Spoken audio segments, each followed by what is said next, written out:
importa. ¿Cuántos hay? ¿37? ¿38? ¿Cuántos son en la cursada? Hay 50, creo. 650, Dios mío.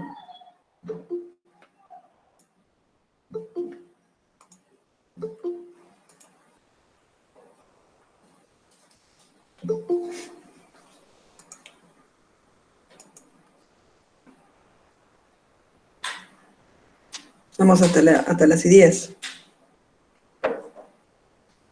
Porque si no tengo que andar cortando cada rato para admitirlos.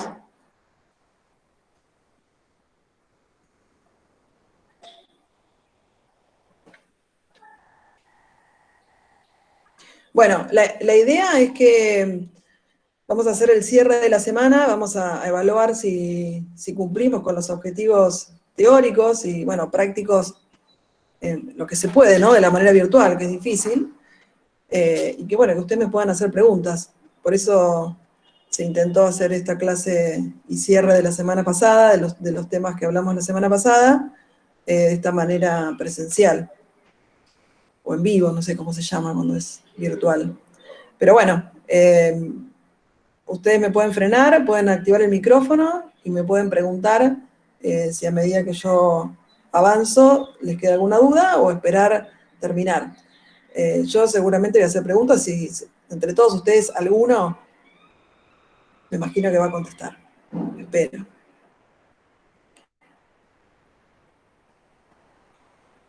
A ver si hay alguien más que quiere entrar.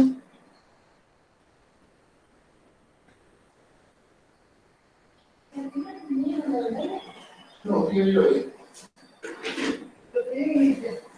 Sí, pero el que no fue el texto, no lo que no. Hay gente de ahí no viene. ¿Por qué no avisar? Lo hicimos todo el día. Después no pueden hablar porque no. A ver, ¿qué es malo? La liga dice que no le haremos cosas, le digo. Cuando el 3 y 17. Esperamos 3 minutos más.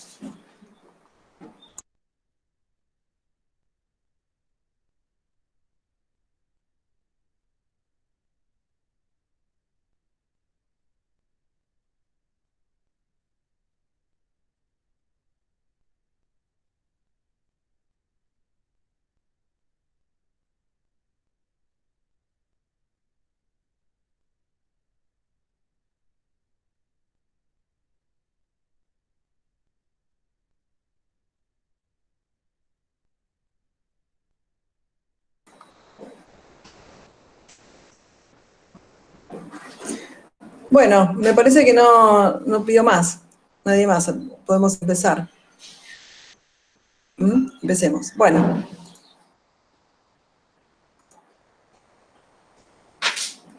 Al final me siento igual que cuando grabo las clases, porque no veo ninguno de ustedes. Por lo menos me parecía que viendo las caritas era más divertido. Bueno, vamos a ver el cierre de esta semana. Ustedes recibieron en Word 2 casos clínicos que intentan, de alguna manera, resumir o como disparadores de interrogantes de preguntas, que si ustedes contestan esas preguntas, son los conceptos básicos que a mí me gustaría que ustedes ya hayan adquirido escuchando a los teóricos. O de la lectura, ¿no? Sobre todo de la lectura. Por escuchar los teóricos así es un poco aburrido, pero si leyeron los temas, ustedes tienen que haber focalizado en esas preguntas que disparan interrogantes que son, en realidad, los conceptos o los conocimientos teóricos que a mí me gustaría que ustedes adquieran. Bueno, vamos al primer caso clínico. Los 2 casos clínicos son reales y en realidad yo los modifiqué o agregué un segundo caso clínico para actualizar un poco en el contexto epidemiológico actual de la pandemia, en donde la neumonía por SARS-CoV-2 es la causa más importante y más prevalente en este momento. Entonces, bueno, agregué este caso clínico que hasta hace un año no formaba parte, ¿no? del temario de la cursada. Ahí hay alguien que está pidiendo entrar. A ver, esperen.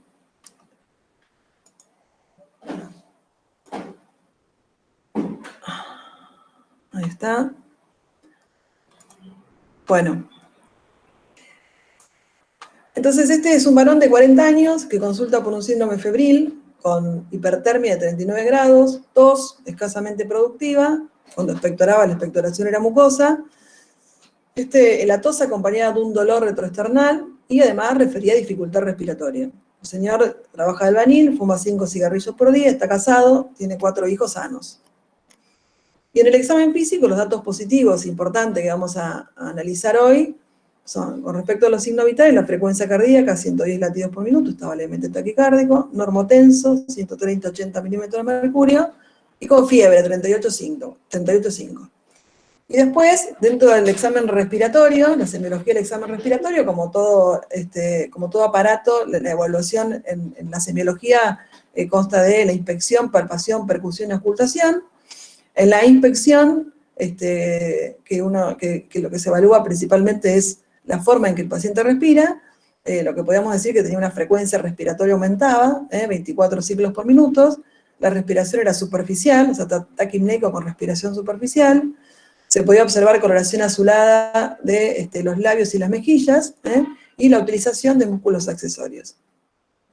En la palpación, que uno evalúa la excursión de vértices y bases, y principalmente en la palpación lo que se evalúan son las vibraciones vocales, uno al paciente le hace decir 33, y apoya la mano sobre el tórax, y uno escucha, o siente, no que escucha, siente sobre la palma de la mano la vibración que produce la voz a través de la cañería bronquial, y en este caso, estas vibraciones vocales estaban aumentadas en el tercio superior del hemitórax derecho. Cuando percutimos, encontramos en ese mismo lugar donde están las vibraciones vocales aumentadas, matidez, la percusión de la columna sonora, y a la auscultación, el murmullo vesicular, también en la región superior del campo derecho, estaba reemplazado por un soplo brónquico y algunos escasos crepitantes en la misma zona. Bueno, obviamente en este contexto epidemiológico, un paciente que consulta por fiebre y dificultad respiratoria se merece un hisopado nasofaringeo en busca del SARS-CoV-2, que fue no detectable, o sea, negativo. Como resumen, podemos decir que es un varón de 30 años que presenta fiebre y dificultad respiratoria. Y lo primero que vamos a evaluar, y vamos a hacer ahora algunas referencias teóricas para que puedan entender, y seguramente lo hablaron en los encuentros virtuales con sus ayudantes de los trabajos prácticos, aunque no lo han hecho en forma presencial, pero vamos a aproximar algunos conocimientos teóricos para que ustedes practiquen en su casa y sepan de qué se trata la semiología respiratoria. Vamos a distinguir, desde el punto de vista semiológico, 3 síndromes respiratorios que nosotros fácilmente, mediante estas maniobras que recién hablamos, de los distintos pasos, en inspección, palpación, percusión, auscultación, podemos diferenciar, que es el síndrome de condensación con luz bronquial permeable, el síndrome de condensación con luz bronquial obstruida y el derrame pleural. La condensación con luz bronquial permeable, el ejemplo claro es la neumonía bacteriana, sobre todo. Perdón Sí. que le interrumpa, no estarían pasándose las diapositivas. ¿No?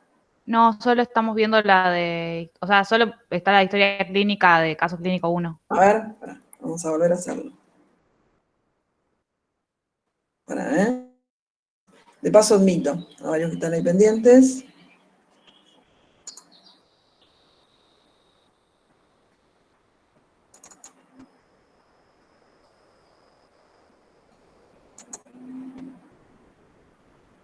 Esperen que lo vuelvo a poner a ver qué pasa.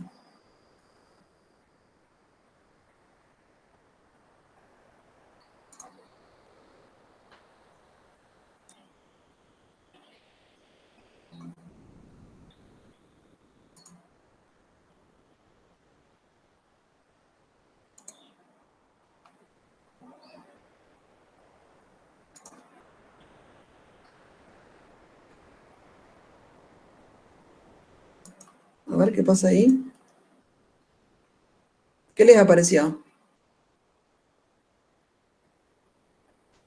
¿Aparece o no? Ahora nos aparece toda la pantalla. Bueno, a ver, para.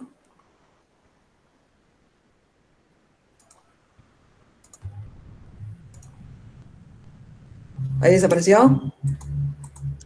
Sí. Sí, desapareció.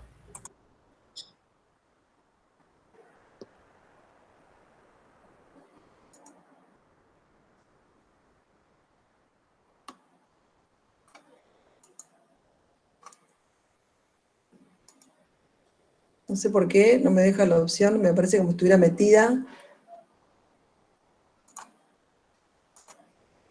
A ver, esperen.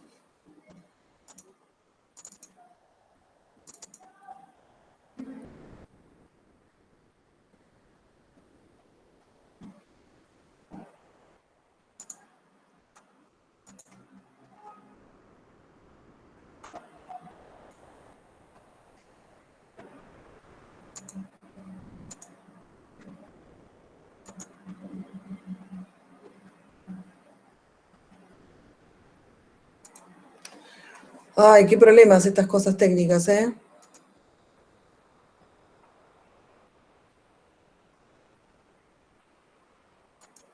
Me parece como si yo lo estuviera presentando. Cuando yo quiero poner compartir, me aparece la imagen de ustedes, no me aparece la posibilidad de presentarlo. ¿Por qué será?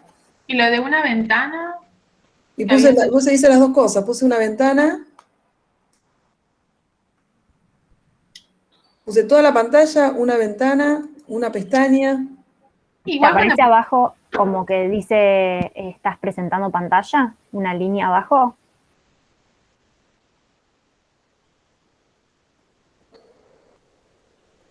Abajo, a ver. A veces cuando estás presentando te aparece una barra abajo que dice estás presentando pantalla. Si no, te dice... No me aparece nada.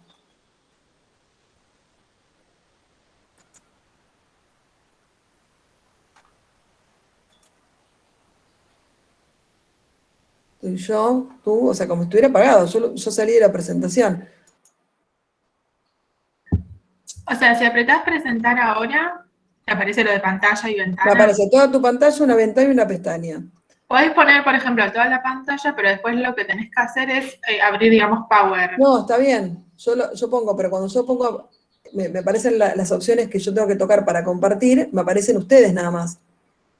¿Entendés? No me aparece la presentación, que la tengo abierta Lo que- en la la barra de tenés abajo. abierta. Entonces cuando yo le pongo eso, a ustedes les aparece ver ustedes mismos. ¿Entienden? Sí, porque nos podés minimizar y directamente va, o sea, y abrir el Power.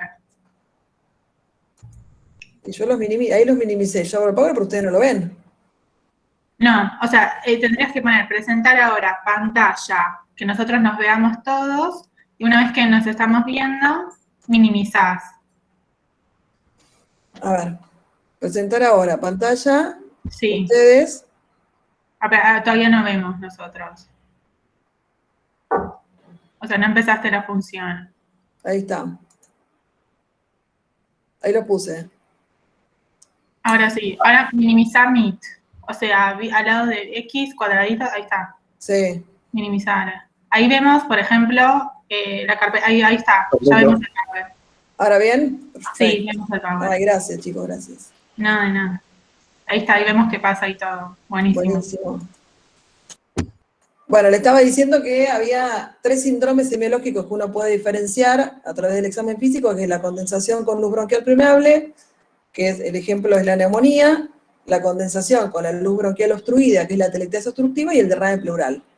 Entonces imagínense que el pulmón es un espacio aéreo, ¿no?, que está formado por los sacos alveolares, que cuando entra una bacteria, como por ejemplo el neumococo, comienza un exudado inflamatorio, que si esta inflamación evoluciona, llega a un momento desde el punto de vista patológico que el espacio es totalmente ocupado por un exudado denso, que se llama hepatización, ¿no?, en la fase de la neumonía anatomopatológica, y en ese momento, que el parénquima pulmonar aparece el hepático, hay una pérdida del espacio aéreo, ¿eh? Pero la luz bronquial está permeable. Entonces eso es lo característico de la neumonía, que es la condensación con luz bronquial permeable, que le va a dar características semiológicas que vamos a ver diferentes. Otro caso es que yo, por ejemplo, tengo un tumor endobronquial o un tapón mucoso, en donde se obstruye el bronquio, y todo lo que está por detrás de esa obstrucción hace de que el aire en parte pase al capilar, y en parte también por circulación colateral que existe entre otros sacos alveolares, ventilación colateral, que se llama, los poros de Kohn, que a lo mejor recuerdan de histología, que ocurre entre diferentes alvéolos y conductos alveolares, lleva a que el alvéolo que está por detrás de esa obstrucción, todos los alvéolos que están por detrás de esa obstrucción se colapsen. Y eso hace que se condense el parénquima pulmonar, que pierda el aire. Entonces, otro ejemplo de condensación, pero en este caso, la luz bronquial está obstruida, y eso va a dar características etiológicas distintas. Y otro es el derrame pleural, que se interponga agua entre el parénquima pulmonar y la pared del tórax. Entonces también voy a tener características semiológicas diferentes. Esos son los 3 grandes síndromes. Ustedes cuando evalúan a un paciente en el examen físico respiratorio van a evaluar primero mediante la inspección 2 cosas. Lo que se llama tórax estático, que es simplemente mirar y ver cuáles son las alteraciones de la morfología del tórax, donde pueden aparecer cosas que ya vieron en el primer parcial, como por ejemplo cifosis y escoliosis, ¿no? Malformaciones, anormalidades de la configuración del tórax. Vamos a ver en esta semana, cuando veamos el paciente con obstrucción bronquial, que el enfisematoso, el paciente con una crisis asmática, retienen aire, entonces hay un aumento del diámetro anteroposterior del tórax, que es lo que se llama tórax centonel, por ejemplo. Puede haber tumoraciones, puede haber en un síndrome de vena cava superior circulación colateral. Todo eso lo veo con la inspección, con simplemente observar el tórax, y bueno, y forma parte del examen físico. La segunda fase de la infección es cuando yo lo que se llama tórax dinámico y voy a ver cómo respira ese paciente. Entonces, por un lado voy a tomar la frecuencia respiratoria. ¿Cuántos ciclos respiratorios tiene por minuto? Que lo normal es de 16 a 20 ciclos por minuto. Si tiene más de 20 está taquipneico, si tiene menos de 20 tiene 12. También veo la profundidad de ese ciclo respiratorio. Si la profundidad está aumentada, yo digo que tiene hiperpnea, y si está disminuida, si es superficial, está disminuida, digo que tiene hipopnea.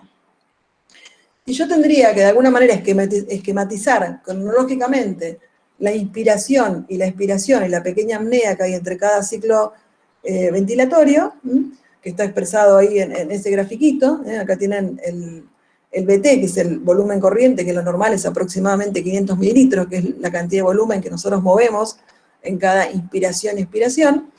Si yo le tengo que poner un número, esto es nada más que una cosa representativa, la primera fase está dada por la inspiración, la segunda por la expiración y una pequeña apnea. En esta relación IE, la expiración es un poquito más prolongada, por eso si yo le pongo un número, le pongo 1 o 2 a esta relación inspiración-expiración. Esto es útil porque se acuerdan que si escucharon el teórico de insuficiencia respiratoria, después vamos a volver a hablar de esto, pero hay 2 grandes mecanismos que definen a las enfermedades del aparato respiratorio, según qué resistencia está alterada. Si lo que está aumentada es la resistencia al paso aéreo por la tubería bronquial, o sea, yo lo que tengo una disminución o una obstrucción bronquial, esto se va a caracterizar, me va a alterar el patrón respiratorio normal, y lo que yo voy a tener es una prolongación de la expiración. La inspiración es un mecanismo activo, la expiración es un mecanismo pasivo. Por eso yo tengo obstrucción, me va a costar mucho más sacar el aire que entrarlo. Lo voy a hacer inicialmente, pero en más tiempo. Por eso, el patrón ventilatorio que caracteriza las enfermedades obstructivas, cuando yo lo observo, es lo que se llama bradipnea expiratoria. En esta relación IE se prolonga aún más la expiración. El paciente demora mucho más en expirar. Y esto es característico y es fácilmente visible cuando uno inspecciona el patrón ventilatorio. Si por el contrario, las resistencias que están aumentadas tienen que ver con la elasticidad, una disminución de la elasticidad pulmonar, o sea, hay un aumento de la compliance, o sea, el paciente no puede distender el tórax, en ese caso que caracteriza las enfermedades restrictivas, la respiración va a ser rápida y superficial, por eso se llama taquipnea con hipopnea. Entonces, el patrón ventilatorio normal, las personas, las mujeres en general tenemos lo que se llama una respiración costal superior. El hombre es más costo-abdominal, en el niño es abdominal. Cuando esto que estamos hablando, 16 ciclos por minuto, una relación IE 1-2, se altera porque hay alguna alteración en las resistencias, yo puedo tener 2 patrones en la inspección. La que caracteriza las enfermedades obstructivas, que es la bradipnea expiratoria, se prolonga la expiración, o lo que caracteriza a las enfermedades restrictivas, que es la taquipnea con hipopnea. El paciente no puede estirar el tórax, entonces respira rápido y superficial. Eso es taquipnea con hipopnea. Esto es recontra útil y es la primera aproximación que nosotros tenemos cuando evaluamos a un paciente a ver cuál es lo que le está ocurriendo y por qué tiene dificultad respiratoria. Muy bien, después de esto viene... Sí. Ay, perdón, si no pregunto después.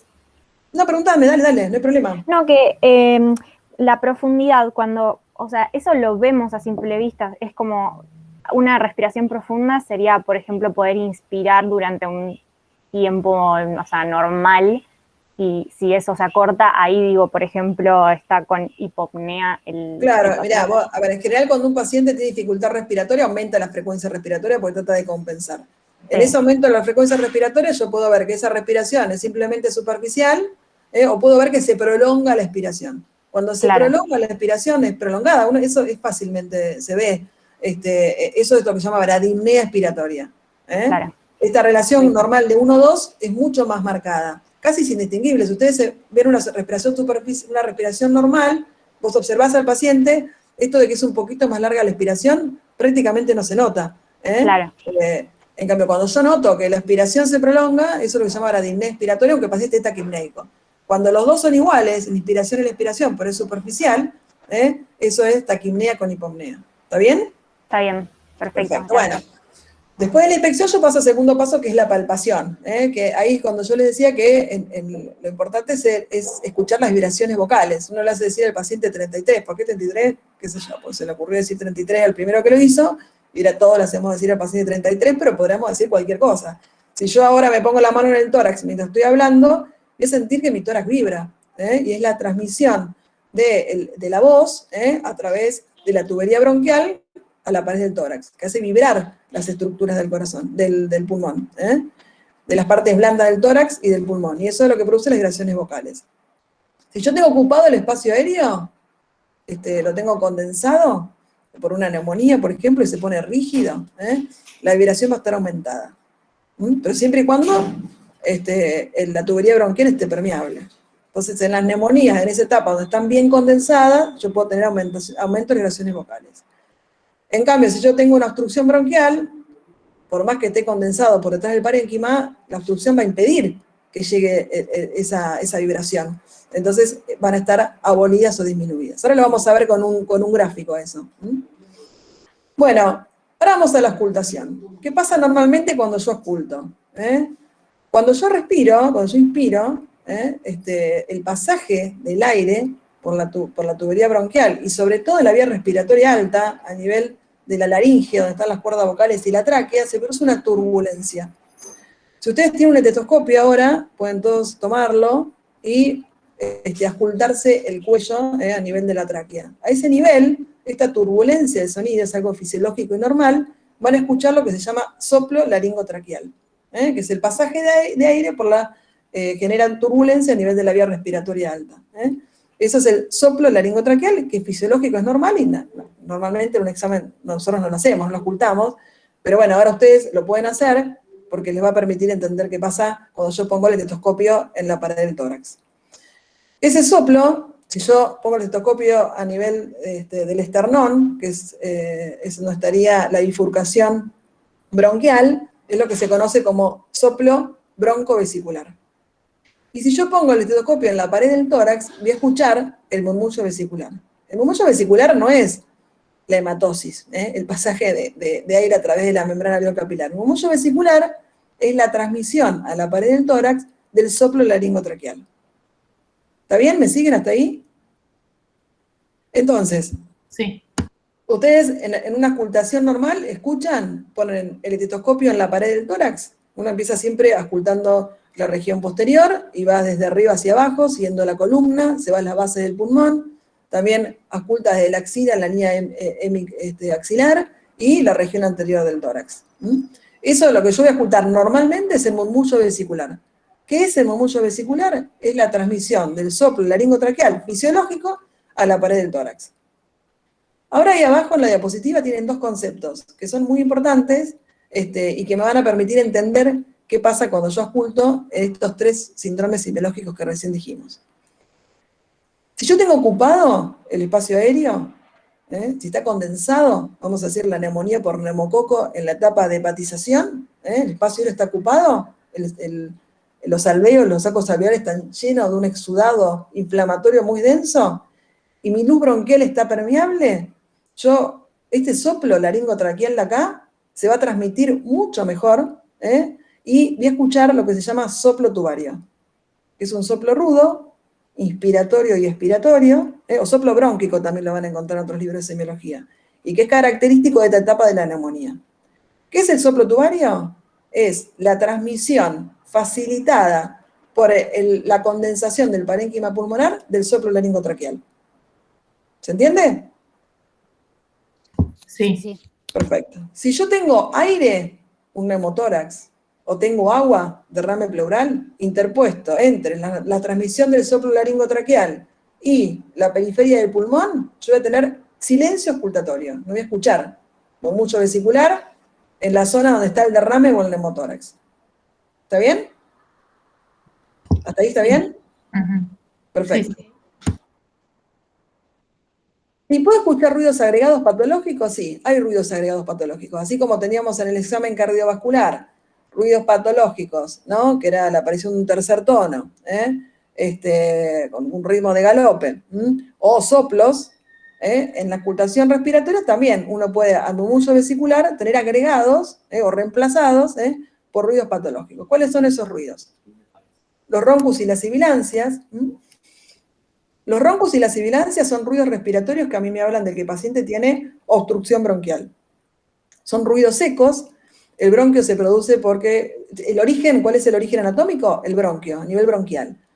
El roncus se produce porque hay una contracción del músculo liso que tiene las paredes de los bronquios, y ese broncoespasmo me produce este ruido, que suena como un ronquido, que inicialmente es expiratorio, por lo que dijimos, que ahí me cuenta mucho más sacar que entrar el aire, pero que puede ser también inspiratorio.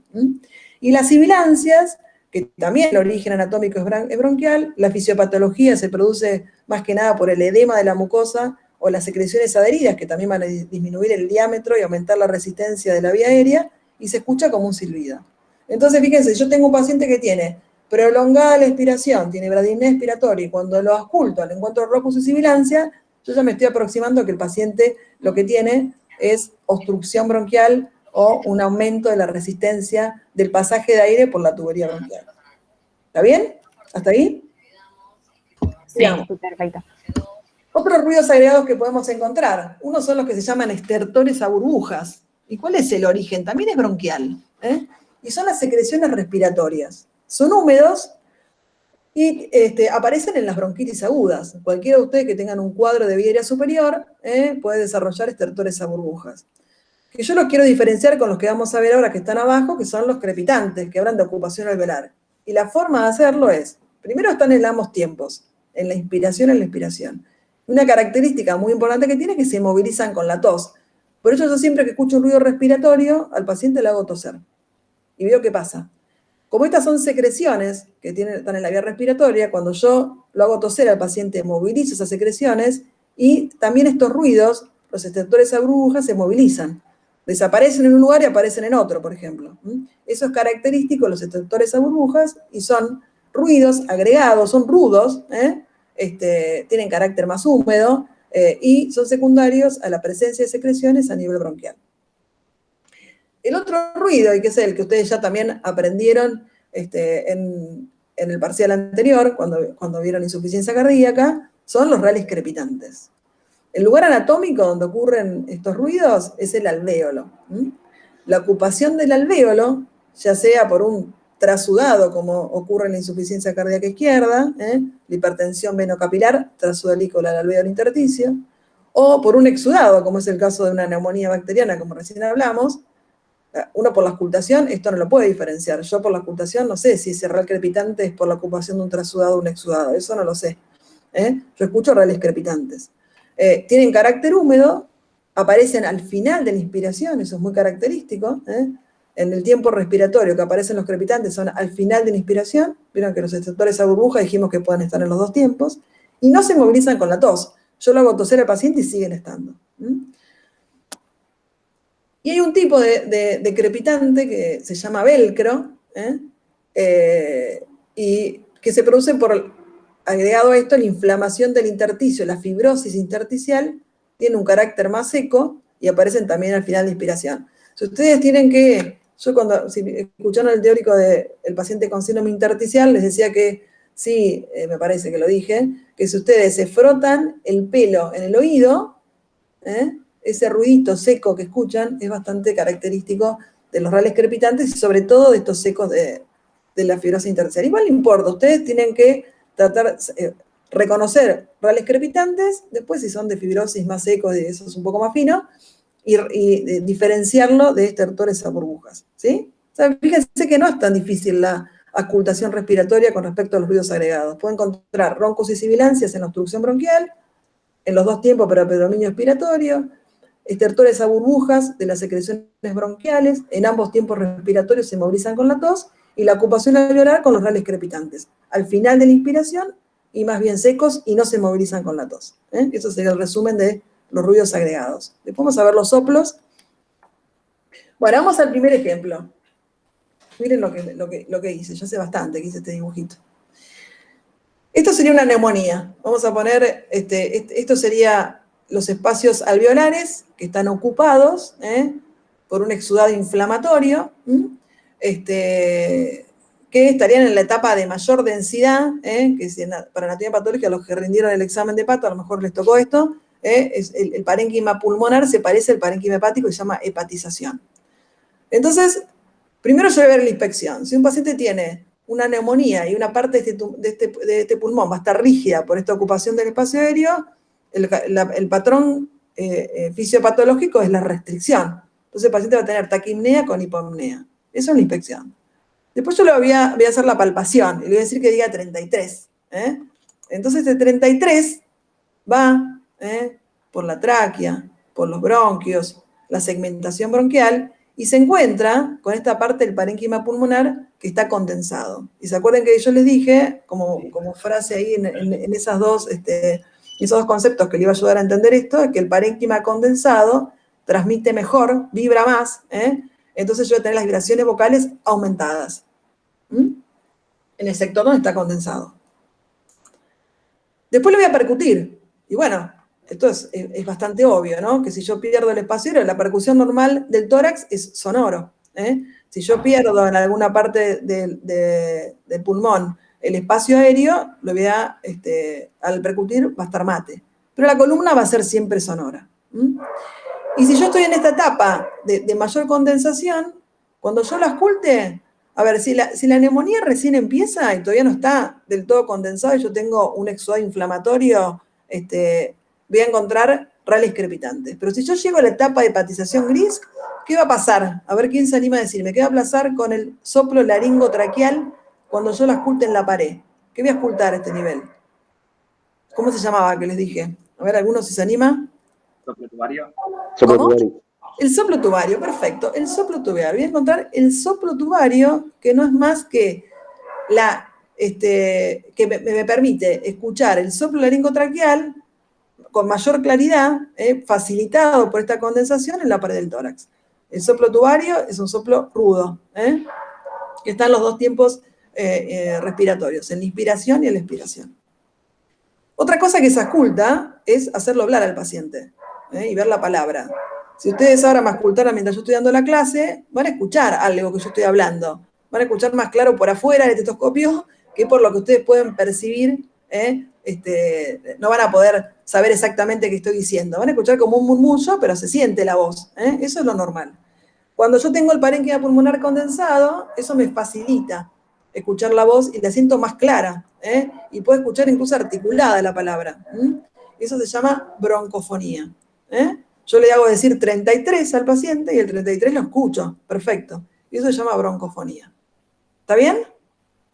¿Estamos bien hasta acá? Perfecto. Sí. Bueno, esto es una tomografía, donde vamos a encontrar un signo tomográfico que también se ve en la placa y que es la explicación de lo que recién dijimos de los hallazgos semiológicos. Fíjense, esto es una tomografía, esto es el mediastino que está principalmente el corazón, acá vemos la aorta. En las tomografías, igual que en la placa, el aire se ve negro, este es el parénquima pulmonar, de los dos lados, estos son los vasos que salen de los cilios, y acá lo que encontramos es una ocupación del espacio aéreo.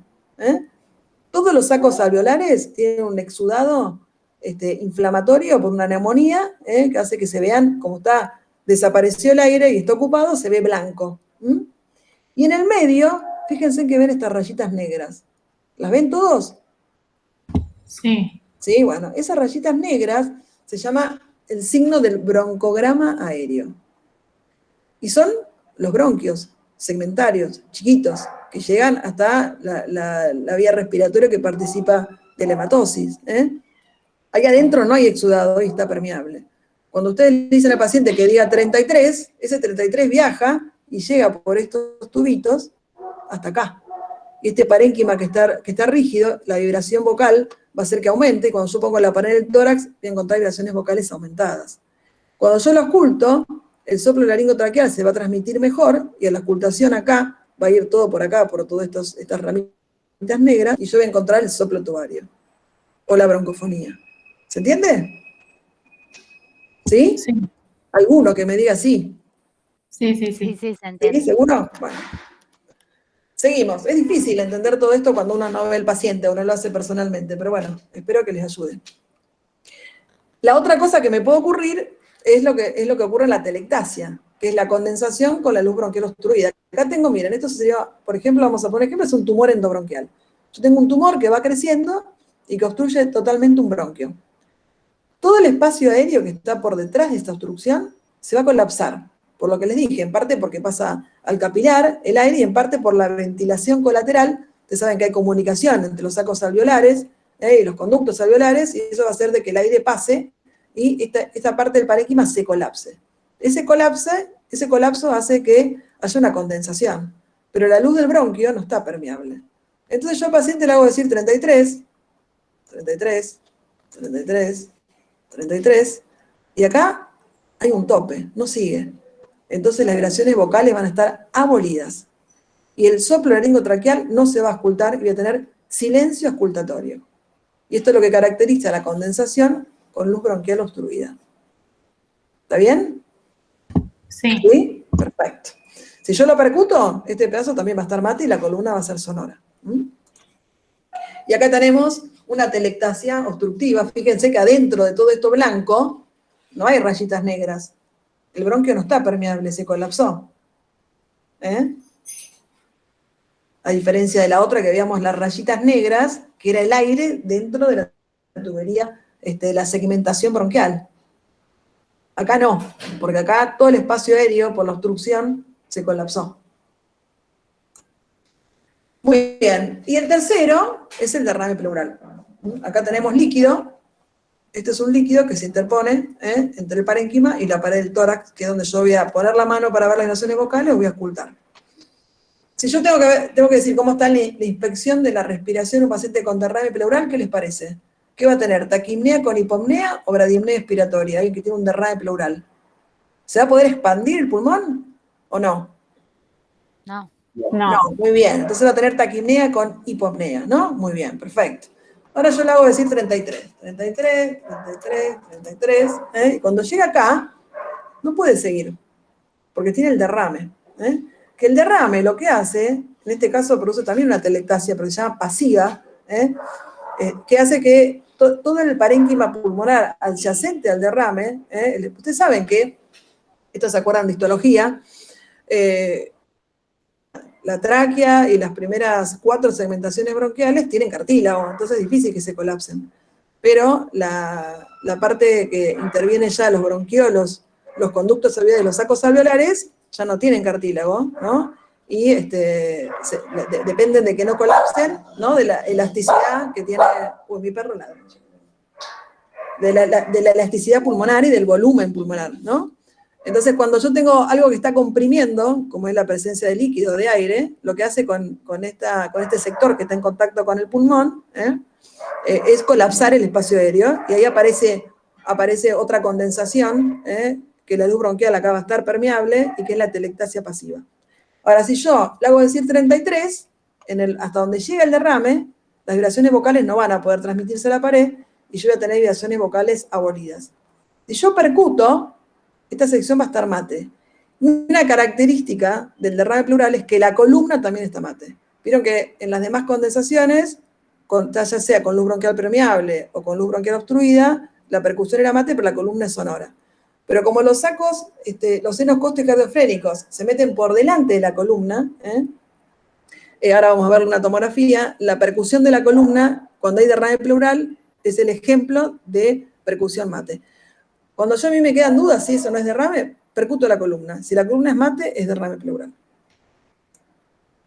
Y puede aparecer por encima del derrame ya está acá, por encima del derrame, un soplo que es el soplo pleurítico. ¿Y que por qué se produce? Porque esta telectasia pasiva, la condensación del parénquima pulmonar por encima del derrame con la luz bronquial permeable, me permite la transmisión mejor del soplo laringotraqueal y produce lo que se llama soplo pleurítico, que es un soplo N a predominio expiratorio. Acá tenemos una tomografía, que va a poner un poco en ejemplo lo que les acabo de decir. Esto se llama, a diferencia de la otra, ventana mediastinal, porque fíjense que no se ve el parénquima pulmonar, se ve todo negro, por aire, donde hay aire. Y acá tenemos esto, que es el derrame pleural, y este pedacito que está acá es la telectasia pasiva. Y adentro de esto, no sé si se lo llegan a ver bien, se ven algunas, por lo menos una acá y otra acá, de este broncograma aéreo, que es que los bronquios que tienen cartílago, por más que haya líquido, no se colapsan, a diferencia de los alvéolos y sacos alveolares que se colapsan. Entonces, a este nivel, por debajo del derrame, yo voy a tener vibraciones vocales abolidas, silencio auscultatorio, y por encima del derrame, gracias a esta condensación, yo puedo tener el soplo pleurítico, que es característico del derrame pleural. Si yo percuto, esto va a estar mate, y si yo percuto la columna, ¿ven lo que les decía? ¿Ven cómo se mete por detrás de la columna el agua? Entonces, cuando yo percuto la columna va a ser mate. Eso caracteriza al derrame. Muy bien, ahora me gustaría, los que se animen, a que llenemos juntos este cuadro, que es el que ustedes tendrían que haber durante la semana evaluado y haber preguntado en los encuentros virtuales con sus docentes. Condensación con luz bronquial permeable, neumonía. ¿Cómo va a ser el patrón ventilatorio? ¿Taquipnea con hipopnea o bradipnea expiratoria? Taquipnea con hipopnea. Muy bien. ¿Las vibraciones vocales cómo van a estar en el lugar de la condensación? ¿Aumentadas? Perfecto. A la percusión, el pulmón en ese sector, ¿cómo va a estar? Mate. Mate, muy bien. ¿La columna? Mate. Sonora, perfecto. ¿Y en la auscultación qué puedo encontrar en esa zona? El soplo tubario. Muy bien, estertores crepitantes y todavía hay un soplo tubario. Muy bien, perfecto. Ahora vamos a la condensación con la luz bronquial obstruida. ¿Cómo va a ser el patrón? Y acá siempre hay un patrón. A ver. Expiratoria. ¿Cómo? La disnea expiratoria. No, ese siempre pasa lo mismo. Está muy bien, porque es el razonamiento lógico que uno hace. Pero acá la obstrucción no es difusa en toda la vía respiratoria. Yo tengo la obstrucción en un bronquio, y lo que me produce eso es el colapso del parénquima pulmonar por detrás de la obstrucción. Entonces lo que predomina es la rigidez. El parénquima se pone rígido. Si a lo mejor no está totalmente obstruido, yo puedo encontrar ahí sibilancias localizadas. Podría ser, pero ahí no llega la telectasia. Para que se forme telectasia tiene que estar totalmente obstruido. ¿Entienden? Las sibilancias localizadas en un solo sector a mí me pueden hacer pensar que a lo mejor es un tumor o alguna patología, algo endobronquial. Porque en general el asma es una enfermedad difusa de la vía respiratoria. Y yo tengo la obstrucción en ambos pulmones, no está localizada en un pulmón. El asma no es de un sector, no hay un lóbulo de pulmón que yo tenga asma. Es una enfermedad inflamatoria que afecta a ambos pulmones. Entonces, el aumento de resistencia es en general, de toda la vía aérea. Acá, la obstrucción, lo que predomina, lo que produce es el colapso de lo que está por detrás de la obstrucción, y esa condensación me da más que nada taquipnea con hipopnea. ¿Está bien? O no sé, hay silencio. Pero vamos a volver a hablar de esto igual. ¿Cómo van a estar las vibraciones vocales? Abolidas. Abolidas, muy bien. ¿Cómo va a estar la percusión de ese sector que está condensado? Mate. Muy bien. ¿Y la columna? Mate. Sonora también. ¿Y a la También auscultación? sonoro. ¿Qué pasa con el 33 cuando llega ahí? Hay ausencia, o sea, del murmullo. Muy bien, perfecto. Ausencia, murmullo vesicular y no voy a escuchar nada, ni un soplo ni nada. Muy bien, perfecto. Ahora vamos al derrame pleural. ¿Qué va a pasar con la inspección? ¿Cómo va a ser el patrón ventilatorio? ¿Taquipnea con hipopnea o bradipnea expiratoria? Muy bien, perfecto. ¿Cómo van a estar las vibraciones vocales a la altura del derrame? Abolida. Abolida. Muy bien. Abolida. Disminuida o abolida depende del derrame que tenga. Perfecto. A la percusión, ¿cómo va a estar el derrame? El pulmón. Con Matiel. Mati, ¿la columna? También. Muy bien, perfecto. También. ¿La ocultación? El soplo pleurítico, pero por encima del derrame. Muy bien, espectacular. Y por debajo, abolición, nada.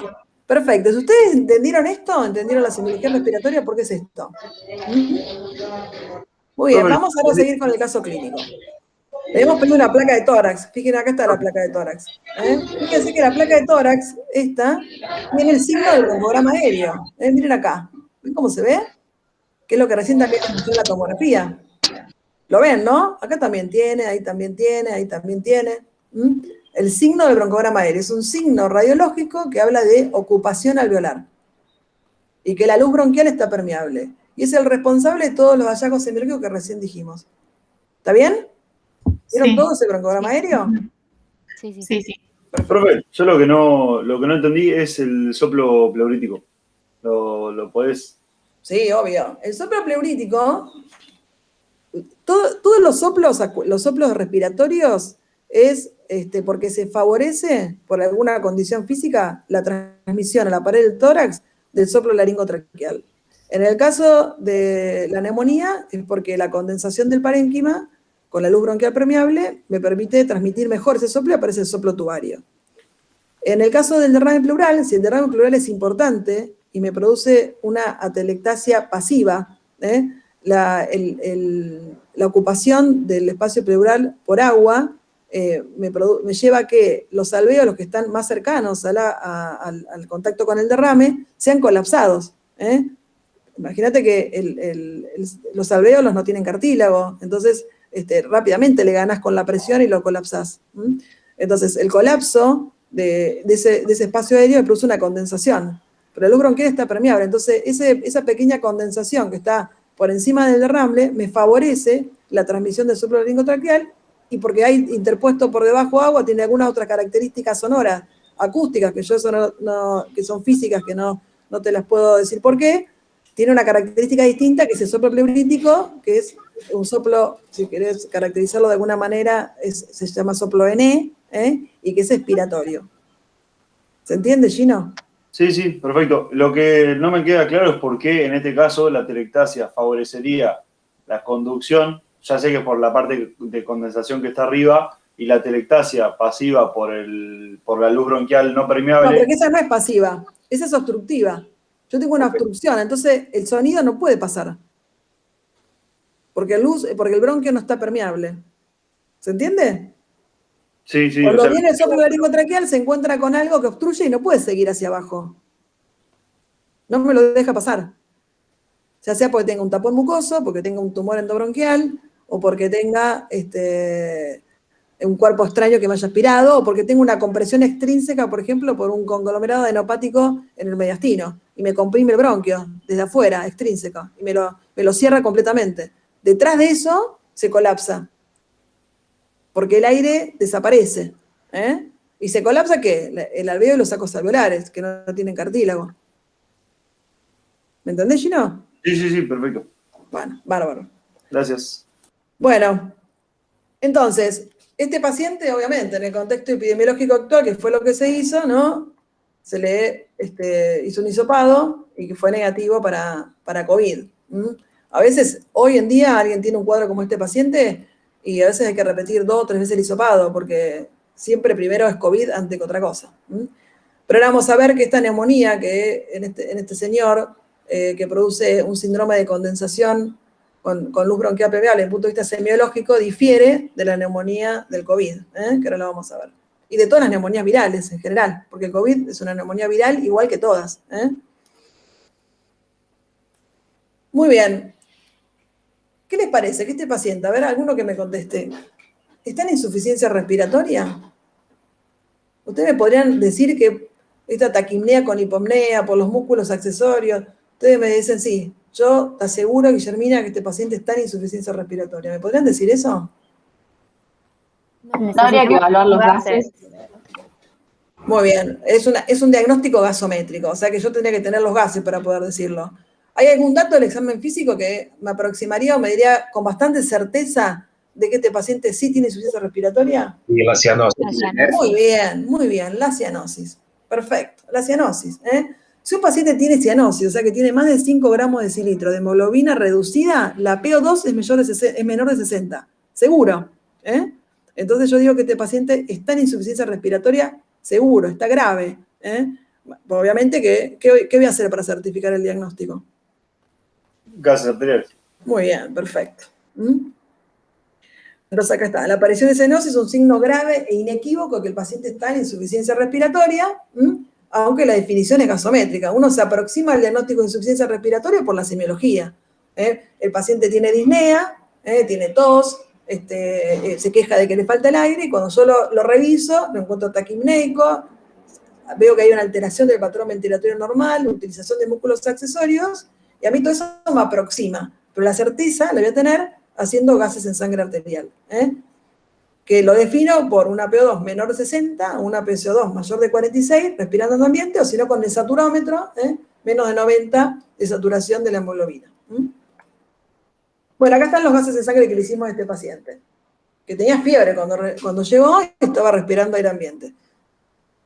Tenía una PCO2 de 48, una PCO2 de 27, o sea que está hiperventilando, normoventilando o hipoventilando, con 27 de PCO2. Hiperventilando. ¿Cuánto es la PCO2 normal? 35. 40. Muy bien, de 35 a 45. O sea que este paciente está lavando. Vieron que habíamos hablado ya varias veces que la PCO2 es 20 veces más difusible que la PO2. Entonces, cuando vos hiperventilás, lavás. Y tenés hipocapnia. La hipocapnia habla de que el paciente está hiperventilando. Está en una alcalosis respiratoria. Muy bien, perfecto. Una alcalosis respiratoria. Si cualquiera de ustedes en este momento se ponen a una crisis de ansiedad, por ejemplo, una crisis de pánico, los pacientes se hiperventilan, rápidamente lavan la PCO2 y tienen alcalosis. Y tienen alcalosis. Y a veces pueden tener parestesias peribucales, que eso es porque baja el calcio por la alcalosis. Entonces, está hiperventilando, tiene 27, y cuando uno tiene fiebre hiperventila aparte, más todavía, ¿no? Le pones taquipneico con la fiebre, taquicárdico, taquipneico. La PO2 es de 57, o sea que tiene menos de 60 PO2, eso me define la insuficiencia respiratoria. El bicarbonato 24 está normal y la saturación de la hemoglobina 88. O sea que yo ahora sí puedo decir con certeza, este paciente está en insuficiencia respiratoria. Ahora me pregunto, ¿cuál es el mecanismo que lo produce? ¿Por qué mecanismo de los que vimos insuficiencia respiratoria les parece que puede tener este paciente insuficiencia respiratoria? ¿Quién se anima? ¿Quién vio el teórico o leyó el tema? ¿Se acuerdan cuáles eran los mecanismos? Hipoventilación no sería ahí, ¿no? O sea, muy bien, descartaría ese sabemos que no. Perfecto. Está muy bien. Uno empezaría por lo que no. Puede ser. Muy bien, porque la hipoventilación, ¿qué produce? Que la máxima expresión de la insuficiencia respiratoria. Hipercapnia, muy bien. Entonces ya ese mecanismo lo descarto. Está perfecto lo que dijeron. No tiene hipoventilación alveolar. Muy bien. Desequilibrio BQ. Un desequilibrio BQ. ¿De qué tipo? ¿Qué extremo de desequilibrio sobre todo?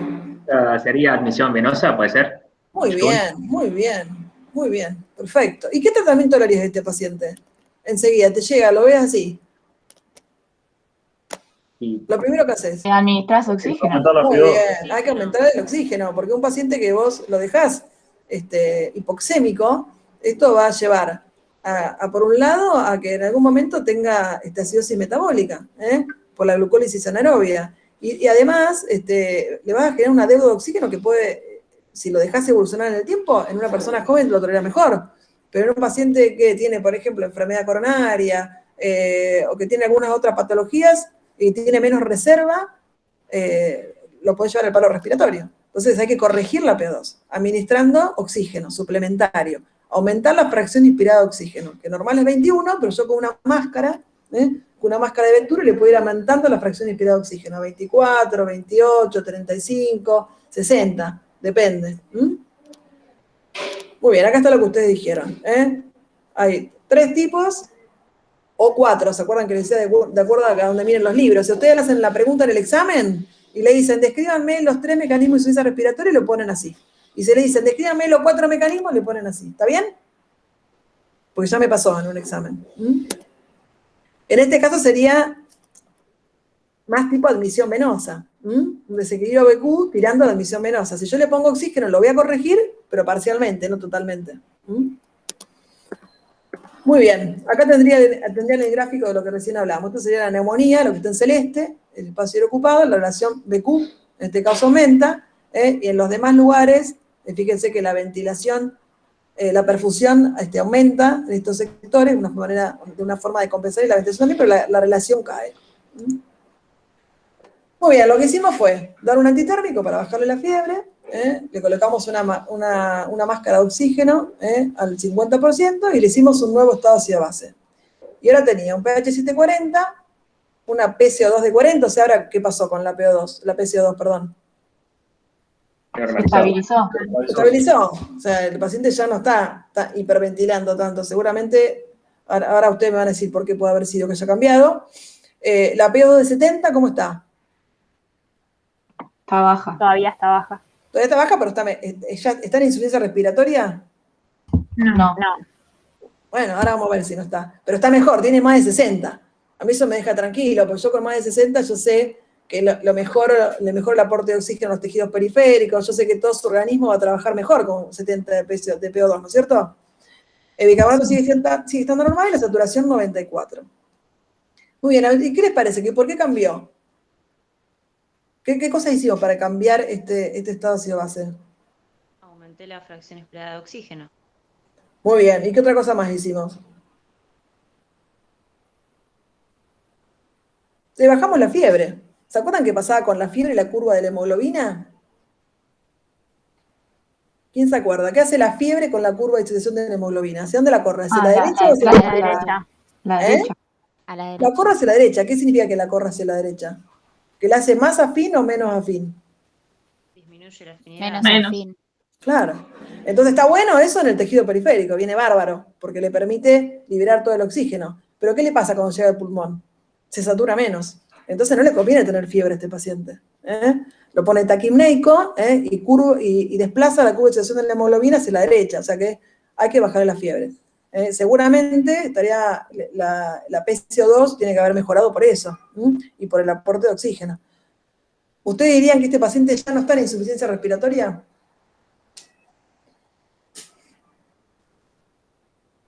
¿Qué les parece? Está mejor porque yo le estoy aumentando el requerimiento de oxígeno. Y para eso sirve la PAFI. La PAFI sirve para evaluar la relación que existe entre la PO2 del paciente y la cantidad de oxígeno que yo le administro. ¿Se acuerdan de la parte final de la clase de insuficiencia respiratoria? La PAFI es la relación entre la PO2 del paciente y la fracción inspirada. Normalmente, para una PO2 de 100 y del 0,21%, una PAFI normal es 450. Fíjese, este paciente tiene 70 de PO2 y la fracción inspirada es de 0,50, o sea que la PAFI me da 140. El valor de PAFI a mí me dice que si está por debajo de 300 hay injuria pulmonar, y si está por debajo de 200 el paciente está distresado. O sea que este paciente está mal a pesar que yo le pongo oxígeno. Pero la PAFI es útil por esto, porque me permite relacionar estas dos cosas y me permite ver el control evolutivo de la hipoxemia. Si yo a las 48 horas que ya está con antibióticos, le voy a tratar una neumonía por neumococo porque es el gen más prevalente, a las 48 horas el paciente mejora, a lo mejor la PAFI se me va a 250, yo le puedo bajar la fracción inspirada, entonces se la bajo, por ejemplo, al 40, al 35. Entonces, la PAFI es útil para evaluar la oxigenación de un paciente que está recibiendo oxígeno suplementario. ¿Está bien? ¿Me siguieron hasta acá? Sí, ¿Hay perfecto. alguna pregunta de la Sí. PAFI? No. Yo tengo una pregunta. Perfecto. Sigamos. Sí. Que no entiendo entonces si este paciente, o sea, ya no estaba con una presión arterial de oxígeno de menos de 60, pero la PAFI le está dando mal. Sigue en insuficiencia respiratoria. Sigue Ah, estando. eso. Buenísimo. Sigue estando, porque tiene una PAFI menor de 300. Claro. Entonces sigue estando. Por eso la PAFI me sirve para eso, para ver el control evolutivo de la hipoxemia. Porque si yo me guío por la PO2, digo, no está más en insuficiencia respiratoria, ¿no? Claro, Pero sí. no, sigue estando grave. ¿Está bien? Para eso me sirve la PAFI. Una pregunta. Perfecto. Si vos entonces ves este valor de PAFI y entonces decís, bueno, le voy a administrar menos oxígeno para disminuir la FiO2, pero no está solucionando la insuficiencia cardíaca, ¿o sí? Está solucionando el PAFI, pero en realidad... ¿Qué insuficiencia cardíaca? No tiene insuficiencia cardíaca. Perdón, insuficiencia respiratoria. No, yo voy a hacer dos cosas. Yo le estoy administrando oxígeno y voy a tratar la etiología de por qué ese pulmón está en insuficiencia respiratoria, que en este caso es una neumonía. Entonces le voy a dar antibióticos. El antibiótico va a empezar a actuar y la neumonía se va a empezar a resolver. Entonces yo ahí voy viendo el control evolutivo, si mejora, le voy bajando, a medida que mejora la PAFI, está le bien. voy bajando la FiO2. ¿Está bien? O sea, hay que evaluar un montón de cosas para ahí A ver, en decidir este momento si yo no le puedo bajar, porque tiene 140, miren, está por debajo de 200. Eso es, sí, la PAFI está mal. Entonces, yo a este paciente no le puedo bajar la FiO2 ahora como está. Pero si yo le hago un estado de ácido base en 48 horas y con 0,50 a medida que tiene 200 o 140 de PO2, entonces yo ahí, claro, me va a subir la PAFI, con una PAFI más alta yo le puedo bajar la FiO2. ¿Se entiende? Sí. Y si a lo mejor mañana me sigue dando, me da 70 y yo quiero tener una PAFI más alta, y bueno, el aumento a 60. Pues yo quiero tener una PAFI cercana por encima de 200 por lo menos. Entonces yo lo aumento, le pongo 0,60. Está bien. Y si yo le pongo 0,60, le voy a aumentar seguramente la PO2, pero la PAFI me va a seguir estando baja tal vez. ¿Entienden? Porque es la relación. Lo importante de la PAFI es que yo relaciono la PO2 del paciente con la fracción inspirada de oxígeno que le estoy dando. Y ese valor, yo tengo que tratar de que esté por encima de 200. Y si no lo está, porque no lo puedo conseguir, bueno, yo sé en dónde estoy parada. ¿Está bien? Sí. Gracias. Muy bien. Para ahora vamos a hablar de vuelta con el caso 2. Este también es un paciente que estuvo internado en el hospital, tiene 52 años, es hipertenso, obeso, tiene un índice de masa corporal de 38, probablemente tiene un síndrome de apnea del sueño, que no sé si ustedes lo vieron, saben de qué se trata, pero son pacientes que durante la noche hacen apneas prolongadas y desaturan. Esto tiene un montón de complicaciones sobre la presión arterial, sobre el metabolismo, sobre el rendimiento después durante el día cognitivo, ¿no? Tiene un montón de consecuencias. Es común en los obesos que tengan síndrome de apnea del sueño. Entonces tiene 3 factores de riesgo: hipertensión, obesidad y síndrome de apnea del sueño, y consulta por fiebre y tos seca de 48 en evolución. Él en realidad había empezado 6 días antes, con malestar general y con mialgias, y 48 horas antes de ingresar había empezado con fiebre de 38 grados, le llegó hasta 40, y días previos había empezado con tos seca, por eso va a la guardia. Cuando nosotros le preguntamos si le faltaba el aire, él dijo que no niega la sensación de falta de aire. Tenía 6 días de evolución de inicio de los síntomas. Eso para nosotros es muy importante, cuando uno sospecha que el paciente puede tener COVID. Porque ustedes saben que la viremia que produce, uno entra en contacto con el virus, y la viremia dura pocos días, 5, 7 días como mucho. Y los pacientes se agravan después de esto. La mayoría de los pacientes se ponen mal a partir del día 6 o 7 de inicio de los síntomas, y se ponen mal por una respuesta inflamatoria exagerada que los lleva a producir infiltrados pulmonares bilaterales, y no se sabe todavía, a pesar de un año de pandemia, por qué hay un grupo de personas que por suerte es bajo, evolucionan mal con el COVID. Pero tiene que ver con la respuesta inflamatoria, más que por el virus en sí mismo. Por eso cuando él consulta el día 6, nosotros ya estamos medios alertas, porque sabemos que a partir del día 6, 7, 8, a partir de ese día los pacientes van a agravarse, van a ir agravándose. Muy bien, y en el examen físico estaba normotenso, un poco taquicárdico, taquimneico, 32 de frecuencia respiratoria, en ese momento no tenía fiebre, y la saturación de la hemoglobina al 0,21 al 88%. Tenía cianosis de los labios, tenía taquimnea con hipopnea, no utilizaba músculos accesorios, pero estaba taquimneico con hipopnea, y en la auscultación, algunos crepitantes en las bases, pero la verdad que no había mucha semiología respiratoria. Y tenía esto, ¿no? Es una cosa muy característica del COVID, que los pacientes no se quejan de disnea. Se le llama hipoxemia silenciosa. Yo me acuerdo que cuando estábamos esperando que nos llegaran acá la primera ola de COVID y empezaron los primeros casos y estábamos leyendo todo el día toda la experiencia, ¿no? de sobre todo de Europa, y ya leíamos esto, ¿no? Muy claro, la descripción de la hipoxemia silenciosa, y bueno, uno lo lee y te queda en la cabeza y te llama la atención, pero después cuando lo ves es así. Los pacientes están taquipneicos, y no sé por qué mecanismo, no sabemos todavía, están taquipneicos y están desaturando, como es este caso, y a pesar de eso no se quejan de que les falte el aire. Eso es importante, porque ¿viste? Hay mucho seguimiento de los pacientes telefónicos con COVID, entonces ahí te queda un dato del interrogatorio afuera para evaluarlo si hay que o no llevarlo a una guardia, hacerle una imagen pulmonar. Este es un virus respiratorio que la complicación es la neumonía. Así que nos quedamos sin un dato clínico re importante que es la disnea, porque el paciente para tener disnea está casi al borde de tener que ser intubado. Inicialmente lo toleran muy bien. Bueno, y en el laboratorio tenía un hematocrito normal, 40 de hematocrito, 12 de hemoglobina, los blancos normales, está un poquito linfopénico, desviada la linfocitos 5%, que eso también es característico del COVID. Y después nosotros le pedimos a los pacientes que sospechamos COVID, reactantes de fase aguda, pues es una enfermedad que tiene reactantes de fase aguda y que el aumento de muchos de estos reactantes a nosotros nos predicen o nos ayudan a ver un paciente que puede llegar a evolucionar mal. Sirve para eso. Tenía una proteína C reactiva de 65, altísima, una eritrosedimentación de 120, una ferritina de 1300, y otra cosa que le pedimos es la procalcitonina.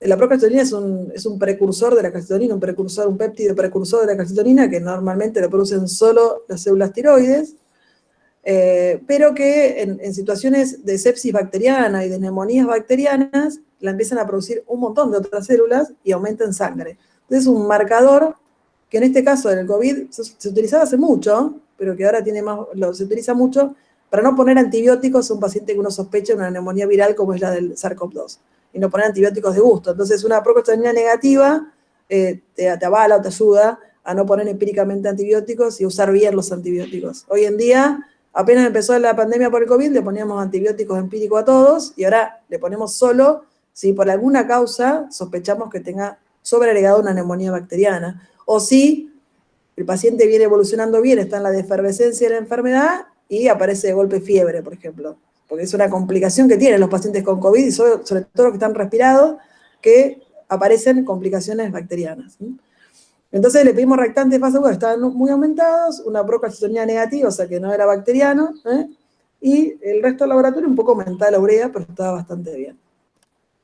Esta es la placa de tórax que tenía este paciente, que fíjense, a diferencia del otro, miren, ¿no? Hay como un infiltrado intersticial, ¿no? Acá en las bases lo ven un poco más de este lado, del lado derecho que del lado izquierdo, pero no se ve la condensación con el broncograma aéreo como del otro paciente, ¿no?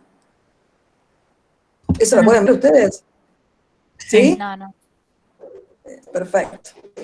Y le hicimos una tomografía. La tomografía es muy sensible para mirar pequeños infiltrados. Y acá se ve una imagen característica, que no es específica del COVID, que lo puede dar cualquier neumonía viral, las intersticiopatías en su inicio, la insuficiencia cardíaca en su inicio, que es la imagen en vidrio esmerilado. ¿Qué es la imagen en vidrio esmerilado? La imagen en vidrio esmerilado, en realidad es como si uno mirara el parénquima pulmonar a través de un vidrio esmerilado, y que permite ver las características o las estructuras o los márgenes normales de las paredes bronquiales y de los vasos. Eso. Y esto es lo que tiene esto, vidrio esmerilado. Esto es normal, esto es parénquima sano. Ustedes ven el cursor, ¿no? Que yo les marco. Sí. Perfecto. Esto es parénquima normal, esto también, y esto que se ve como más blanquito, es la imagen típica en vidrio esmerilado. Estos son más los vértices pulmonares, acá están más los campos medios. Hay pequeños tramos del parénquima pulmonar que están sanos, pero el resto está comprometido. Y miren las bases se ve mejor, ¿no? Como más condensado. Hay algún parénquima acá, parte del parénquima que está libre. Estas imágenes parchadas en vidrio esmerilado, generalmente son periféricas, iniciales y subpleurales. Esta tomografía es característica de la neumonía por SARS-CoV-2. Obviamente este paciente se le hisopó, fue positivo el hisopado y se internó inicialmente en la sala de clínica médica. Se le puso, obviamente, oxigenoterapia, saturada 88% al 21, y a los 20 minutos de tener la máscara con oxígeno se hizo una extracción de sangre arterial, y el estado ácido-base mostró un pH de 7,41, una PCO2 de 36, una PO2 de 75, un bicarbonato de 22 y una saturación de 94 con una FiO2 del 60%.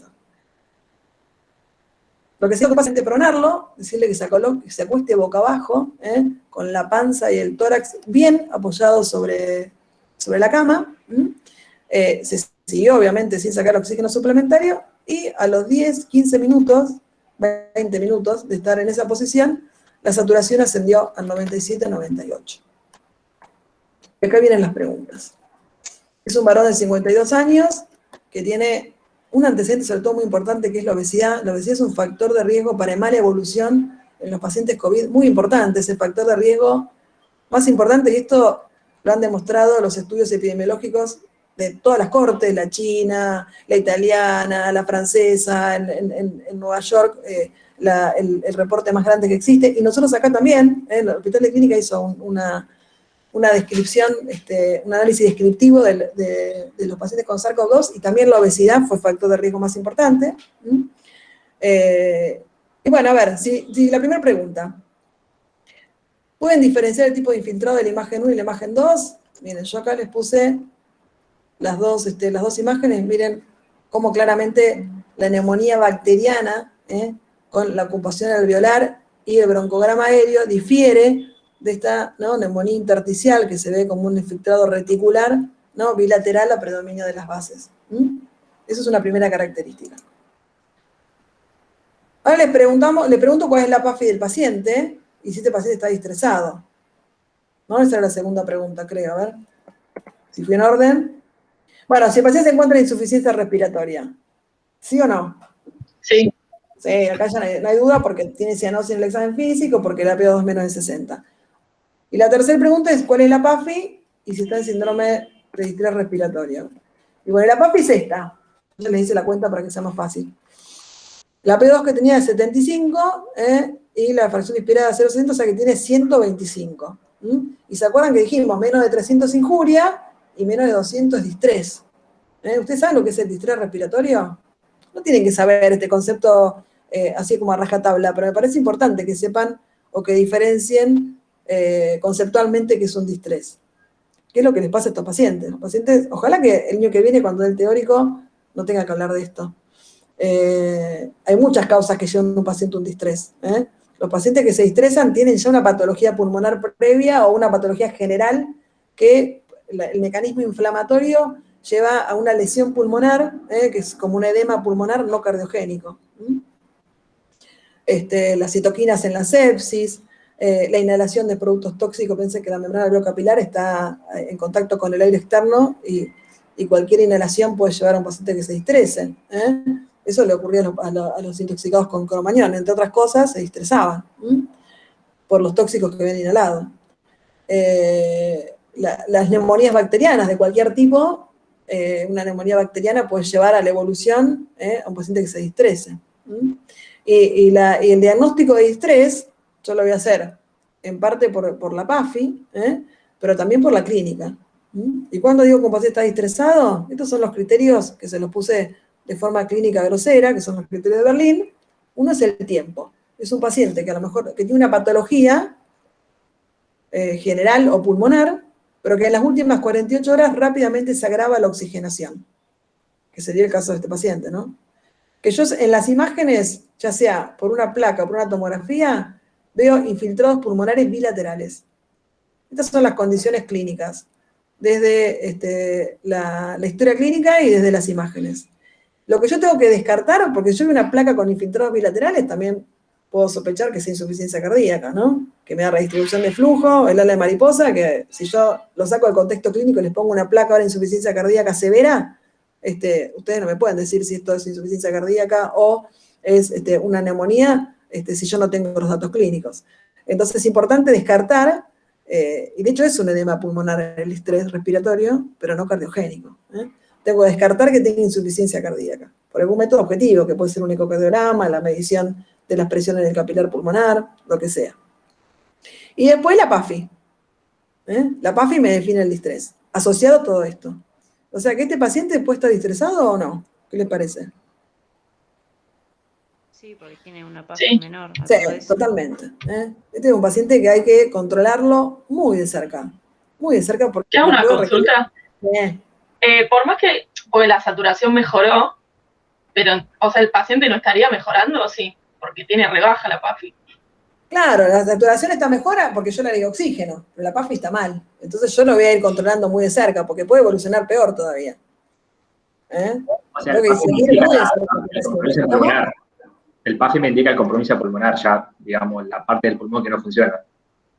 Claro, No que obvio. tenga una saturación buena que por ahí no puede respirar porque tiene una parte del pulmón que está disfuncional. Mucha parte del pulmón. Si yo tendría que decir, a ver, este paciente, ¿qué trastorno puede tener? De insuficiencia respiratoria, ¿qué patrón?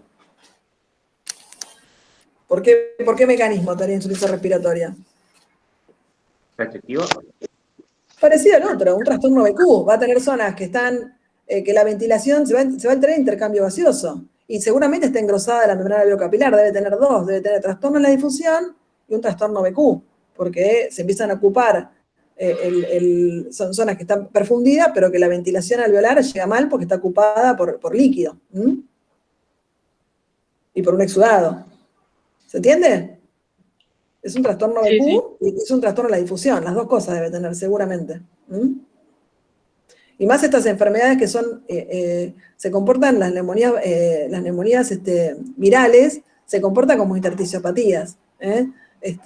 No dan tanto exudado inflamatorio que ocupa el espacio aéreo, pero sí dan un cuadro inflamatorio a nivel intersticial, que engrosa la barrera, ¿no? la barrera donde se produce la hematosis, y eso da trastornos en la difusión. Entonces, ese es uno de los mecanismos.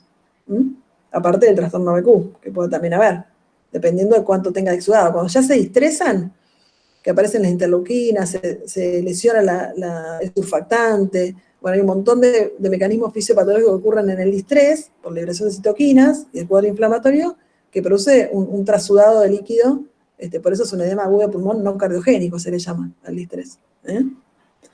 A mí me gusta esto, mostrarles, y esta es la segunda pregunta, porque es una forma de repasar todo lo que recién vimos con los mecanismos de insuficiencia respiratoria. ¿A ustedes qué les parece que por qué habrá mejorado este paciente cuando lo pronaron? ¿A alguno se le ocurre? Por la relación Que mejora la perfusión, ventilación, al revés, ventilación, perfusión perfecto, porque le mejoramos el BQ. ¿Y por qué se lo mejoramos? Cuando yo lo pongo para abajo. Ustedes Aumenta la escucharon esto, ¿no? ¿Escucharon esto de que se los pronan los pacientes con el COVID? ¿Han escuchado? Sí. ¿O es la primera vez que lo escuchan? Yo lo había escuchado alguna vez. ¿Lo había escuchado? Sí, los pronamos a todos.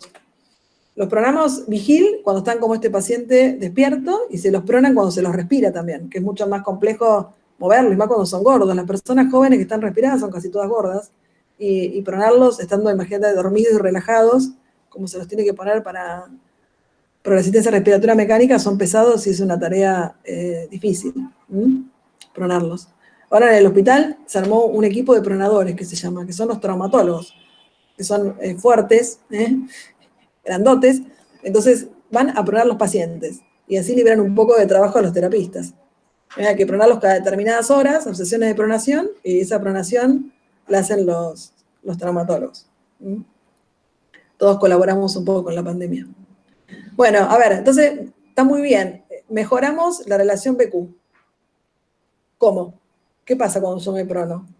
Puede ser que tenga que ver con el pulmón y con el peso del pulmón. Por ejemplo, me acuerdo que en fisio hablamos de que cuando un paciente está de pie, en las bases pulmonares hay más ventilación que perfusión, pero por una cuestión de que las bases soportan todo el pulmón, o sea, y por ejemplo, si damos vuelta al paciente, es como que ahora la parte anterior del pulmón estaría abajo, entonces como que interviene en un juego de presiones, ¿puede ser? Sí, tiene que ver con parte con eso que decís. ¿Se acuerdan de las zonas de West? ¿En fisio le hablan de las zonas de West? ¿De la perfusión pulmonar? En parte lo de la ventilación que vos decís, en general la ventilación se va para arriba, porque el aire, si vos estás parado, el aire va para arriba. Entonces siempre, y la perfusión va más abajo. Las bases del pulmón están más, en la relación BQ hay mayor perfusión que ventilación. En los campos medios es igual la ventilación que la perfusión. Y arriba hay más ventilación que perfusión. Eso es lo lógico, si yo estoy parado. Cuando estoy acostado boca arriba, la zona que va a estar más perfundida, también por una cuestión gravitacional, va a ser la región posterobasal. La parte media va a ser lo mismo que cuando estoy sentado, y la parte más alta va a ser la parte que está más ventilada y menos profundidad. Pero acá hay una cosa muy importante que tiene que ver el corazón y el mediastino. Esta es la explicación cuando yo me pongo boca abajo, lo que ustedes dijeron, mejor la relación BQ, recluto alvéolos que están colapsados, que tiene que ver con la compresión que produce el corazón y el mediastino, que ahora lo vamos a ver, y además mejora el retorno venoso, y de los vasos pulmonares, y esto también mejora la función cardíaca y la oxigenación. Y este es un dibujo que yo encontré el año pasado y que se lo mostraba a los residentes y me pareció como muy claro para entender. Estas son dos tomografías de tórax. La primera, la A, está tomada en el paciente en supino, o sea, acostado boca arriba. Y la línea roja es para marcar, fíjense cómo en la tomografía A, ustedes ven que toda la región posterior y basal del pulmón está colapsada. Se ve blanca, ustedes ven acá que se ve blanca, ¿no? Y lo único que tiene ventilando es este pedacito acá. Y en parte este colapso tiene que ver con que el corazón y el mediastino comprime esta parte del pulmón. Si yo lo giro al paciente, este es el mismo paciente, fíjense que se ve, mirá, tiene muchas calcificaciones que se ven acá como artefactos, debe tener una vía central también. Fíjense cómo ese mismo paciente yo lo doy vuelta, lo prono y le hago una tomografía en donde el corazón ahora descansa sobre el esternón y la región anterior del tórax. Y fíjense qué pasa con la región posterobasal del pulmón. El aire se va para arriba, entonces al irse para arriba, recluto alvéolos que estaban colapsados. Los reclutos significa que se vuelven a expandir y empiezan a participar nuevamente de la hematosis. Y además, mejoro, ya sabemos que estas son zonas que están mejor profundidas, las basales, entonces mejoro la relación BQ. Le mejoro la perfusión y recluto alvéolos. Porque acá estaban comprimidos por el mediastino y por el corazón. Entonces, fíjense cómo se ve claramente. Miren cómo los pulmones ahora, estas bases se ven más blancas, ¿no? Perdón, se ven más negras de que están ventilando.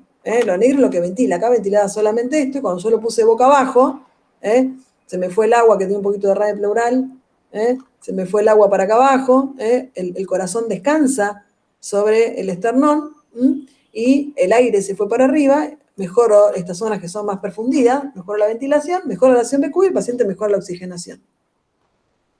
¿Se entiende? Sí, ahora sí. Ahora sí, es lindo este gráfico. Y bueno, y eso lo hacemos en forma precoz. El paciente cuando ya ingresa como él con una PAFI baja, nosotros lo empezamos a pronar.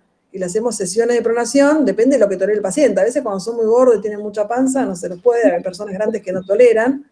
Entonces los ponemos en decúbito lateral, que también nos ayuda, porque en el decúbito lateral, el pulmón que queda de un lado, ¿no? El que no está apoyado contra la cama, también mejora la expansión, y también recluto alvéolos. Lo pongo de un lado y lo pongo del otro, y lo roto. Y mejora la relación BQ y mejora la oxigenación. Esto que lo estamos haciendo ahora con los pacientes con COVID, en realidad, las primeras descripciones que se hacían en unidad de terapia intensiva son de principio del siglo. Los pacientes se los pronaban en terapia, los distresados, y se mejoraba. Esto es, no solamente para el COVID, esto es una explicación fisiopatológica que sirve para todas las patologías pulmonares. Pero bueno, ahora con el COVID se empezó a hacer la autopronación y hay estudios que demuestran que si uno prona a los pacientes en forma precoz, le mejora la oxigenación, los pacientes andan mejor y requieren menos asistencia respiratoria mecánica. Así que nosotros, un paciente que tiene COVID, aparte de darle oxígeno y se interna, lo primero que hacemos es hacerle sesiones de pronación. Le enseñamos y se pronan, lo que toleren, media hora, 3 horas, toda la noche, boca abajo en decúbito lateral. Y de alguna manera, no todos los pacientes mejoran 100%, ¿no? Pero bueno, algunos mejoran. ¿Y si tuvieran un TEP, por ejemplo, mejorarían?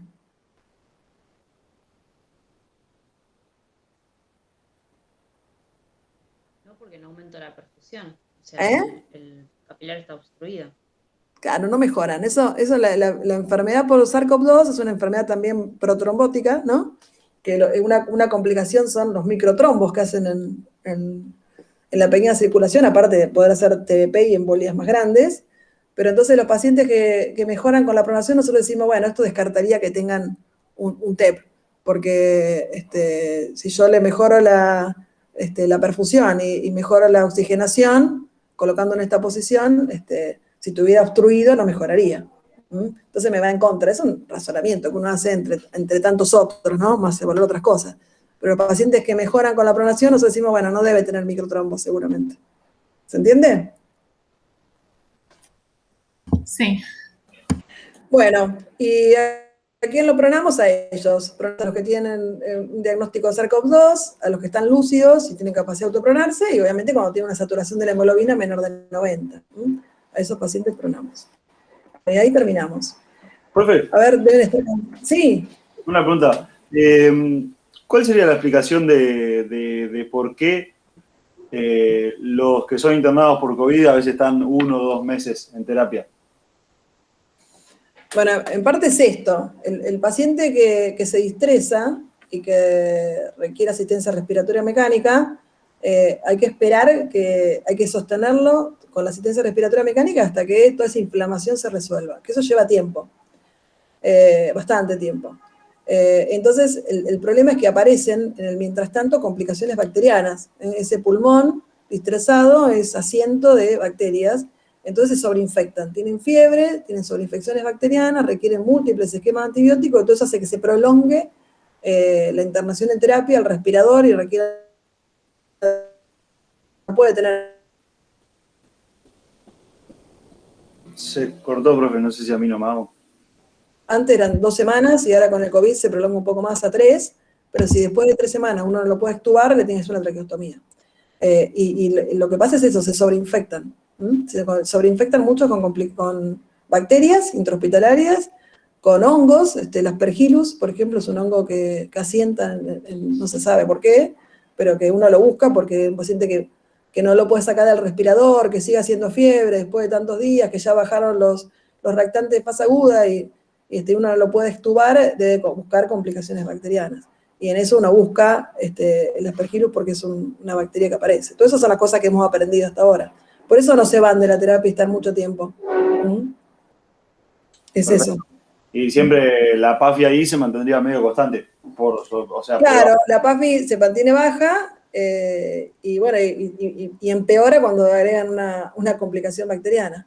Nosotros, por ejemplo, cuando volvemos a hacer tomografías, y si en la tomografía el virus esmerilado está... porque en realidad la evolución de la neumonía por COVID, del medio esmerilado, aparecen como tractos fibrosos, que es como se resuelve la inflamación, primero como una fibrosis. A veces, la mayoría de los pacientes, con el tiempo, al año, las tomografías son normales.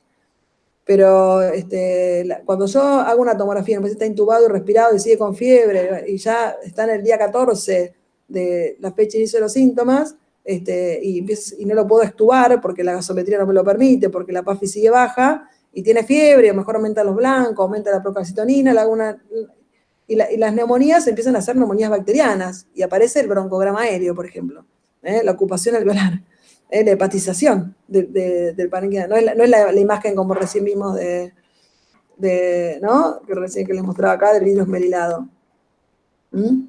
Así. Qué lástima que tengo una imagen de una tomografía de una neumonía en un post-COVID prolongado, donde se ve el parénquima así, miren. Pasa que esto, en la tomo que yo les mostré acá,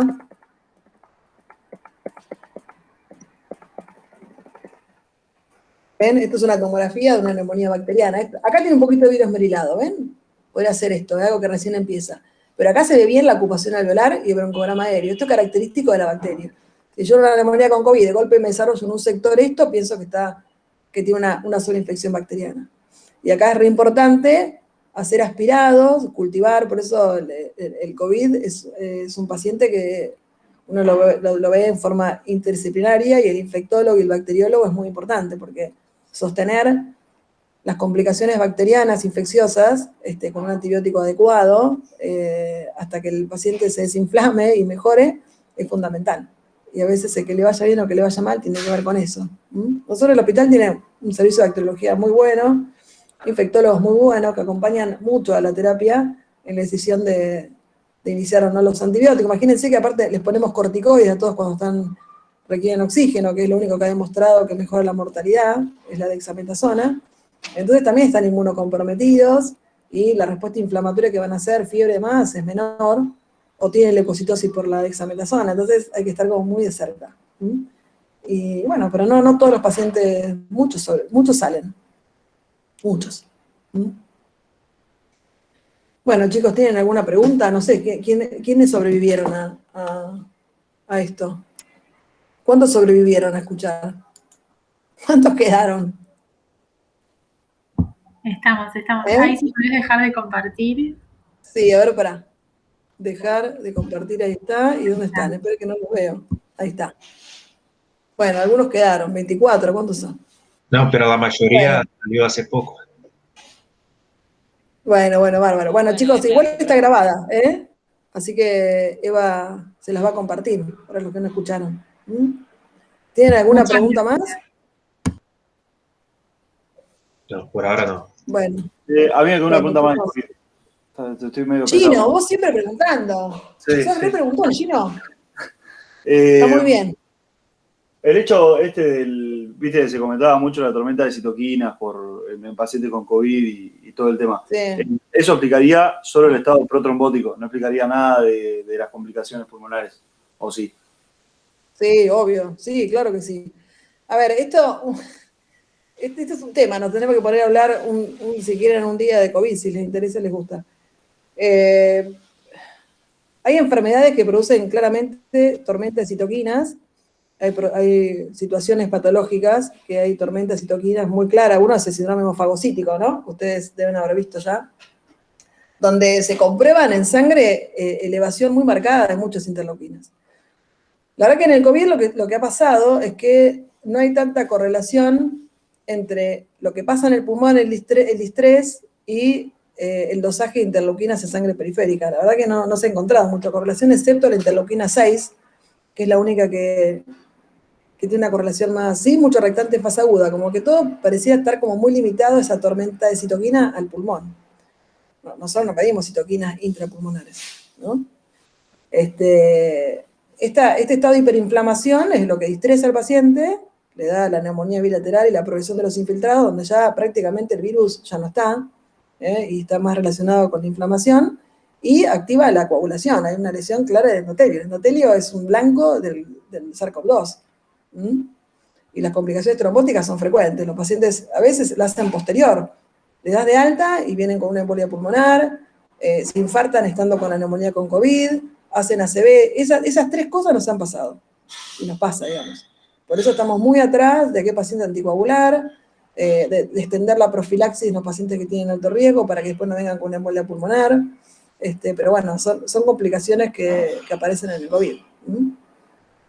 La hiperinflamación se manifiesta con el distrés respiratorio y también con las complicaciones trombóticas. Hay activación anómala de los macrófagos, por eso. Muy Quizás bien. no es tanto las citoquinas, pero sí los macrófagos que expresan, por ejemplo, factores procoagulantes. Las NETs de los neutrófilos y esas cosas. ¿Vos sos ayudante de inmuno? Sí. Catalina. Muy bien. Sí, es así, es lo que vos decís. Eso es lo que se cree ahora. Que son más, parece que la estrecha es el neutrófilo. Claro. Y también hay inmunos complejos, ¿no? Por eso hay inmunocomplejos. Uh-huh. Pero bueno, lamentablemente todavía lo que no sabemos, porque si no ya hubo un montón de terapias biológicas que se intentaron hacer para evitar que algunos pacientes evolucionen a esto. Ahora volvió a resurgir el tocilizumab, que es un inhibidor de interleuquina 6, pero me parece que lo que todavía no sabemos es exactamente qué es lo que desencadena, exactamente qué, porque en ese caso si uno supiera qué está pasando, podría hacer una terapia dirigida. Acompañamos con la dexametasona, disminuyendo en parte la inflamación, pero a pesar de eso hay gente que le va mal. Y eso es lo que todavía me parece que falta. Pero está muy bien lo que decís, Catalina, es así. Perfecto, muchas gracias. Bueno, chicos, que tengan buen día. Gracias. Muchas gracias. Buena semana. Gracias. Gracias, profe. Genial la clase, como siempre. Bueno, un beso. Gracias, profe. Muy buena su clase. Bueno, gracias.